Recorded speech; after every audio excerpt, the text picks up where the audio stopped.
culture tells stories of death, but in Africa, the gods of the dead are far more than gentle guides. They are judges who weigh the truth of a life, punishers who strike down the unworthy, and protectors who shield the righteous as they cross the veil. They preside over a realm where no sunlight can reach, a place where shadows are not empty but alive, and where eternity does not simply end existence, it begins it anew. These deities are not symbols of fear alone. They are keepers of cosmic order, guardians of justice, and the silent rulers of the threshold between the living and the dead. In this journey, we will step into their world, a place that lies beneath the surface of daily life, yet touches it at every moment. We will meet the gatekeepers who decide which souls may pass, the queens who cradle the dead in their eternal embrace, the warriors who defend the sacred boundaries, and the tricksters who test the courage of every traveler. These are the most feared and revered gods of the African afterlife, beings whose names have echoed through ceremonies, chants, and whispered prayers for millennia. Tonight, we will uncover their realms, their powers, and the myths that still shapes how the living honor and fear the dead.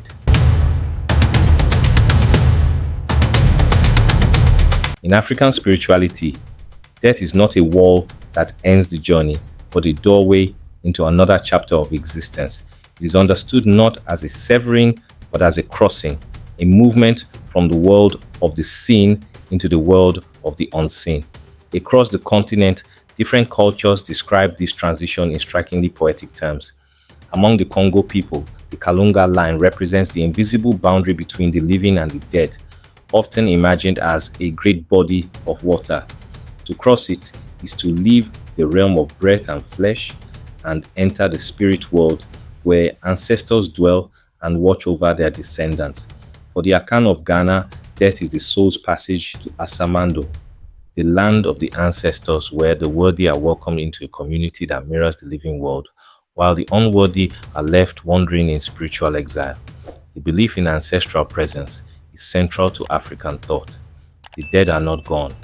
They remain in the air we breathe, the soil we till, and the bloodlines that continue their legacy. An ancestor's blessing is as real as their disapproval, and the living are bound by moral obligations to honor them. This understanding makes the gods of the dead not merely custodians of souls, but enforcers of moral law. They embody the bridge between mortality and eternity, ensuring that every life is accountable. In many African traditions, death also reinforces the cyclical nature of existence. Life is not linear but a spiral. The departed may return as guiding spirits, protectors, or even in new flesh through reincarnation. Ceremonies, libations, drumming, and sacred dances are not just acts of mourning. They are acts of connection, keeping the veil thin so that guidance can pass between worlds. Because death is an integral part of life's spiritual architecture, African gods of the dead hold immense authority. They are not feared simply for their power over the afterlife, but respected for their role in maintaining balance in the universe. To them, death is neither reward nor punishment by default. It is the ultimate test of truth. And in their realms, the soul is measured not by what it possessed in life, but by the weight of its deeds. In the vast tapestry of African mythology, the journey after death is never left to chance. It is overseen by powerful beings whose duty is to weigh, guide, and sometimes challenge the soul. These are the judges and guardians of the dead, divine entities who ensure that the boundary between the worlds remains intact and that no soul crosses without purpose or accountability. They are not mindless reapers, nor mere messengers. They are the keepers of cosmic law. In ancient Egypt, Anubis, the jackal-headed god, stands as one of the most iconic figures in this role. His black jackal form symbolized both decay and rebirth, and his domain was the delicate process of weighing a heart against the feather of Ma'at, the measure of truth, justice, and balance. A heart lighter than the feather could pass into the field of reeds, a paradise beyond death, but a heavy heart was devoured by Amit, the soul's annihilation. Anubis was not cruel in this judgment. He was precise, an impartial executor of divine order. For him, the afterlife was not a place of blind reward or punishment. It was a place where truth reigned without compromise. Close to Anubis in function was Wepwawet, known as the Opener of the Ways. Originally a war deity, Wepwawet's spiritual role evolved into guiding souls along the perilous paths of the Duat, the Egyptian underworld, where Anubis judged, Wepwawet protected, cutting through spiritual obstacles so the soul could reach its destined place. In this way, it represents the divine escort, a guardian against the dangers that lurk between life and eternity. Further south and west in Africa, the Congo people speak of Kalunga, not merely as a deity, but as the threshold itself, the great oceanic divide between the living and the dead. Kalunga is both the gatekeeper and the gate. He stands watch over the boundary, ensuring that the living do not wander too far into the realm of the dead, and that the dead do not cross back without spiritual cause. The crossing is sacred, and Kalunga's presence makes it a deliberate act, never an accident. His association with water mirrors the deep African understanding of rivers and seas as pathways to the spirit world, carrying the soul across to its new home. What unites these figures is their roles in upholding the sacred laws of passage. They do not merely escort the soul, they challenge it. A soul must prove itself through purity of heart, rightful conduct, or the blessings of its ancestors. For those who are cruel, corrupt, or dishonorable, the afterlife is not a place of rest, but a realm of reckoning. And yet, these guardians are not feared in the same way death is feared in many other traditions. They are revered because they keep chaos at bay. Without them, the worlds of the living and the dead would bleed into one another, creating disorder and spiritual collapse. Their judgment, though final, is rooted in balance. The African view of these beings is not as tyrants, but as divine magistrates and sentinels, protectors of the moral architecture of the universe. When the drums call in the night and the spirits are summoned, offerings are made to these guardians to ensure they remain benevolent. They are asked to watch over the newly dead, to protect the living from restless spirits, and to keep the cosmic gates secure. To stand before them is to face the truth of one's life, stripped of pretense, a truth that is both a liberation and a sentence. In African spiritual traditions, the realm of the dead is not solely guarded by male deities and warriors. There are queens who reign in the shadows, goddesses and divine mothers who hold dominion over both the womb and the grave, weaving life and death together into a single, unbroken cycle. These queens of the underworld do not merely receive the dead, they nurture, judge, and transform them. In their hands, death becomes a return, a rebirth, and a reckoning. Among the Yoruba, Oya stands as one of the most formidable of these figures. Known as the goddess of winds, storms, and transformation, Oya is also the fierce guardian of the cemetery gates. She is the one who commands the marketplace between the living and the dead, where souls pass and bargains are made, where storms are not only physical tempests but spiritual upheavals, clearing the way for change. When Oya opens her gates, no soul can resist the pull, and yet she is not an indiscriminate reaper. She decides who passes, who lingers, and who must return to finish their work among the living. To honor Oya is to acknowledge that death is not the end, but a doorway she alone can open. In the lands of the Igbo, Ala reigns supreme as the earth goddess, and in her soil, the dead find a rest. Ala is more than a mother. She is the law itself. She governs morality, fertility, and the cycles of life, and those who defy her order are denied peace in death. Every burial is an offering to Allah, for it is into her embrace that the dead are lowered.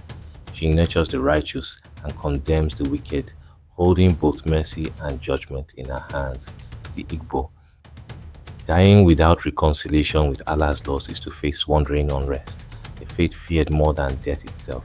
Far to the south among the Zulu and other Nguni peoples, Nonkuburwane is remembered as a goddess of creation, fertility, and transformation, one whose power extends to the passage of souls. While she is often celebrated for her gifts of rain, harvest, and life, her role in death is equally profound. She ensures that the transition from the physical to the spiritual realm honors the balance of nature.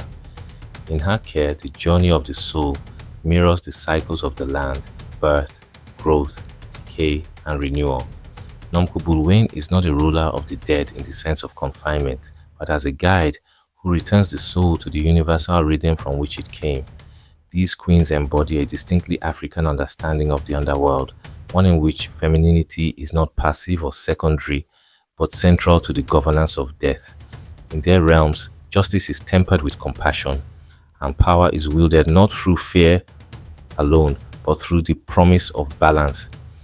They remind us that death, like birth, is an act of creation, a weaving of the soul into a new form, a new place, or a new role in the cosmic order. Rituals to honor these goddesses are steeped in symbolism. Offerings of water for Oya, as she commands the winds and storms, sacred earth for Allah, to honor her as the womb of the dead, and seasonal rites for Nomkubulwan, to keep the cycles of life and death in harmony. In ceremonies, women often take prominent roles as mediums for these queens, embodying their authority and channeling their wisdom. To speak of the African underworld without these goddesses is to miss its heart. For while male guardians may protect the gates, it is the queens who rule the realm itself, shaping the destiny of every soul that crosses the threshold. They do not simply watch over the dead, they reign over them, commanding the sovereignty that echoes in storms, in soil, and in the unending dance between endings and beginnings.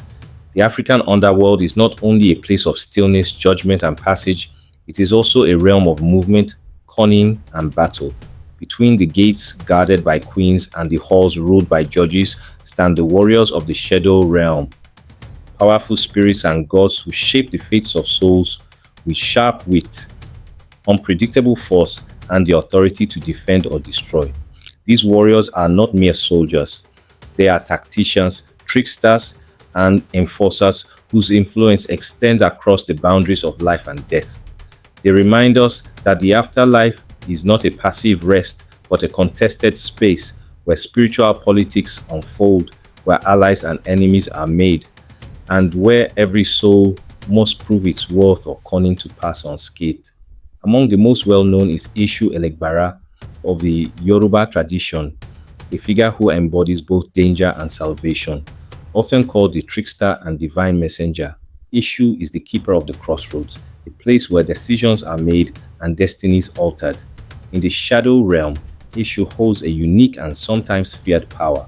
He can guide a soul safely through the treacherous pathways to its ancestors, or he can lead it astray, trapping it in endless wandering. His motives are never simple. To some, Eshu tests the character and readiness of the departed, ensuring that only those wise enough to navigate his riddles may pass. To others, he is the ultimate opportunist, dealing in favors, offerings, and bargains. Even in death, the living still make offerings to Eshu to secure his goodwill for their departed loved ones, knowing that without him, the path to peace may remain forever blocked. In the forest of Ashanti belief, there lurks a far darker figure, Sosabonsam, the vampiric spirit said to inhabit the deep woodlands and feed on human souls. Depicted as a towering figure with long twisted legs and iron hooks for feet, Sasabonsam is not a god of judgment, but a predator of the spiritual wilderness.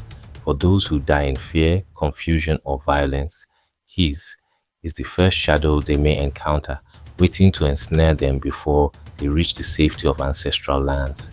In some traditions, he is a cautionary force, his terrifying image a reminder to live in righteousness and strength, for the weak are easy prey in the unseen world.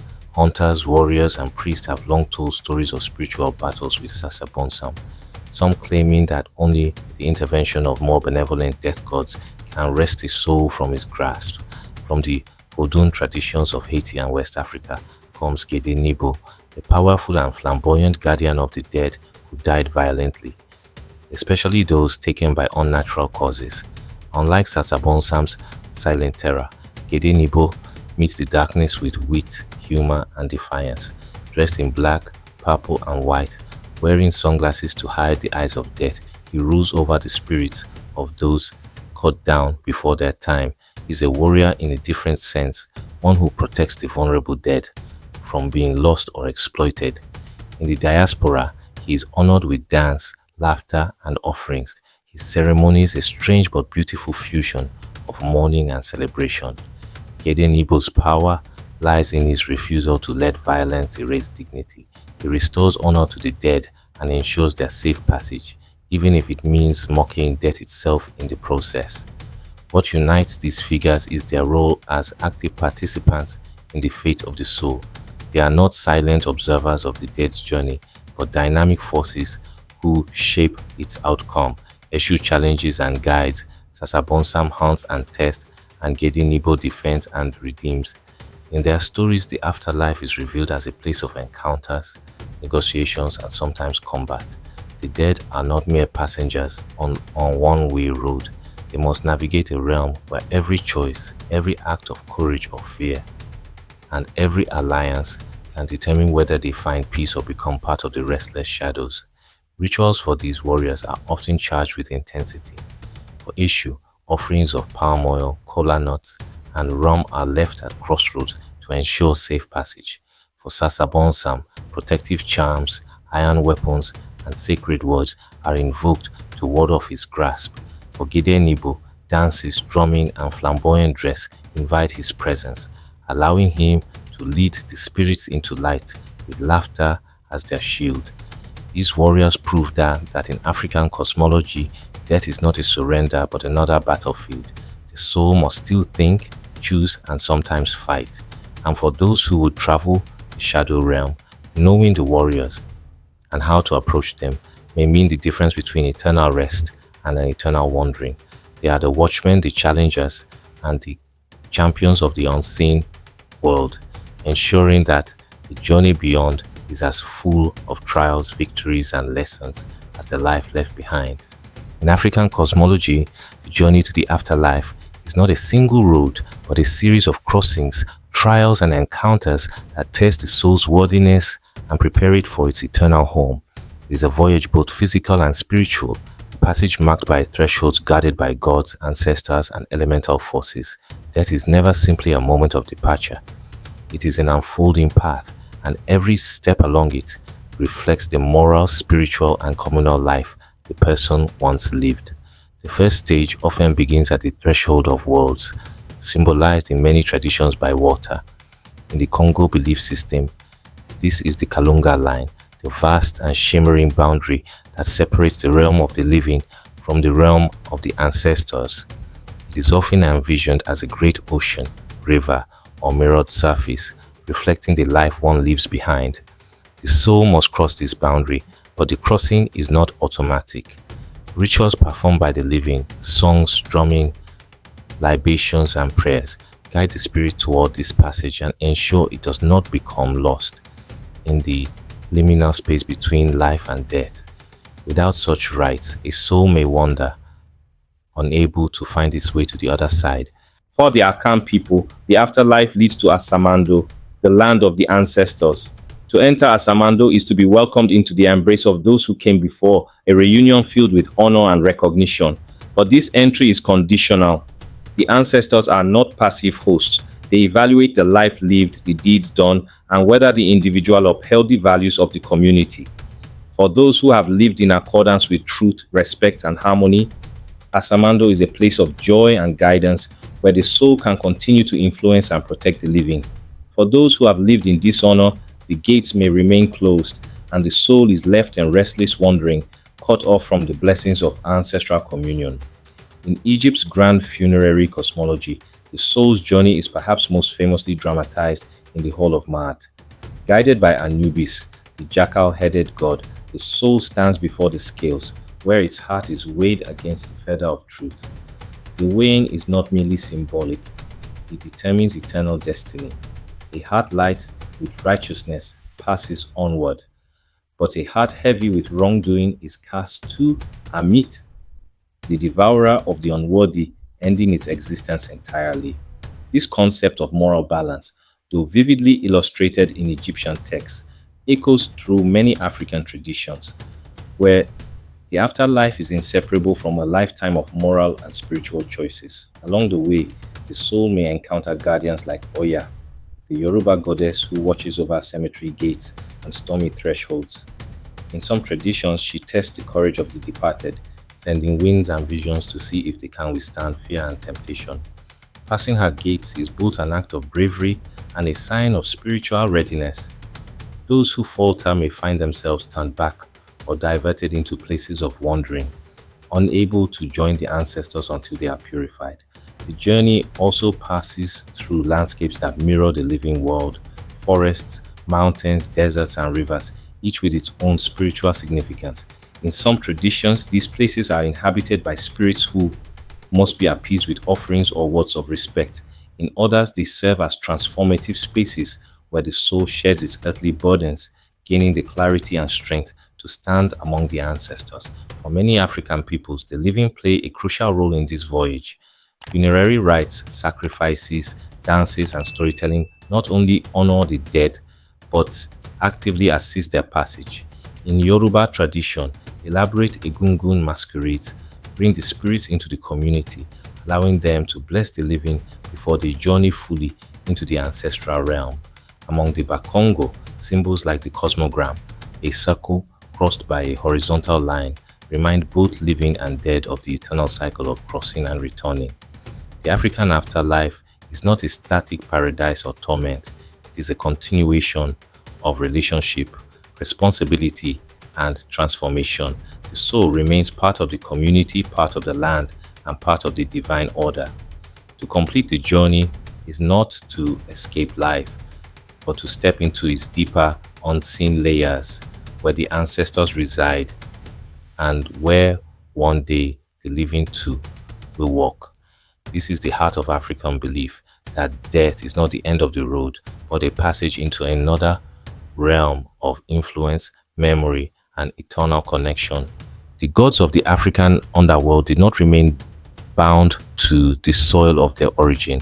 When millions of Africans were taken across the Atlantic during the transatlantic slave trade, these deities, like the people who revered them, crossed the waters as well. Though the ships carried chains, they could not contain the spiritual power that lived in memory, song, ritual, and belief. In the bitter holds of those vessels, prayers were whispered to Oya for strength, offerings of breath and promise were given to Kalunga, and the dead were invoked to guide the living through unspeakable suffering. In the Caribbean and the Americas, these gods adapted, reshaping themselves to survive in foreign lands under hostile conditions. In Haiti, the fearsome yet life-affirming figure of Baron Samedi emerged in Vodou, drawing from African death gods and ancestral spirits. With his top hat, dark glasses, and a reverent humor, Baron Samedi presides over the cemetery, welcoming souls into the next life while mocking the living's fear of death. His presence is both terrifying and comforting, a reminder that the dead are never far away. In the broader Vodou pantheon, Papa Gede holds a similar role, protecting children and guiding souls, embodying the bridge between life and death in a way that recalls the ancient gatekeepers of Africa. In Brazil's Candomblé, Oya remains a guardian of the cemetery gates, feared and revered for her control over winds, storms, and transitions. Obatala, another Orisha linked to creation and wisdom, plays a role in funerary rites, ensuring that the soul's passage is conducted with dignity and proper spiritual alignment. These rites mirror the careful crossings of the Kalunga line in Congo belief, where the sea remains a living symbol of transition to the ancestral realm. Even in the United States, echoes of African death gods survive in Gula and Hoodoo traditions, where graveyard rituals, offerings to the dead, and protective charms are rooted in the understanding that the spirits of the departed remain active in the lives of the living. Crossroads ceremonies, much like those dedicated to Eshu Elegbara in Yoruba tradition, are still performed to communicate with spiritual forces that govern destiny and transition. Through all these diasporic transformations, one truth remains: the shadow realm is not bound by geography. They exist wherever African descendants remember, adapt, and invoke the powers that rule death and the afterlife. Across oceans and centuries, these gods have kept their thrones, not in temples of stone, but in the living traditions of people who carry their names, their myths, and their rites in heart and spirit. In African spirituality, death is not a vanishing but a return. a crossing from one shore of existence to another. The ancestors do not disappear into silence. They walk beside us in the wind, speak through the rustle of leaves, and appear in dreams to guide our steps. The gods of the dead stand as eternal witnesses to our lives, guarding the balance between the seen and the unseen. They are not merely keepers of the grave, but protectors of the living, ensuring that justice is served and that every soul finds its rightful place. In this worldview, the living and the dead are part of the same continuous thread, woven into a single, unbreakable fabric of being. The shadow realm, feared by many, is not only a place of darkness, it is the womb of eternity, a space where beginnings and endings fold into one another. It holds the seed of renewal, reminding us that even in death there is transformation. To step into that realm is not to be lost, but to be embraced by a cosmic order far older than any kingdom, older even than the earth itself. The gods who rule it, Anubis, Oya, Kalunga, Ala, and countless others, do not dwell in cruelty, but in the sacred duty of maintaining the eternal balance. And so, the call is clear. The gods of the dead are watching. They watch how we live, how we honor our ancestors, and how we prepare for the day when we too will walk their path. Honor them, remember them, pour libations in their name, and keep their stories alive, for in doing so, you protect the bridge between worlds. When the day comes for your own crossing, may they meet you not as strangers, but as long awaited guardians, ready to guide you home. If these stories have stirred something within you, let your voice join the circle. Comment which African god of the dead you would like to learn about next, so that together we can bring their names back into the light. Like, share, and subscribe to help preserve the memory of these powerful beings who have shaped our spiritual destiny. The journey between life and death belongs to us all, and it begins with remembrance.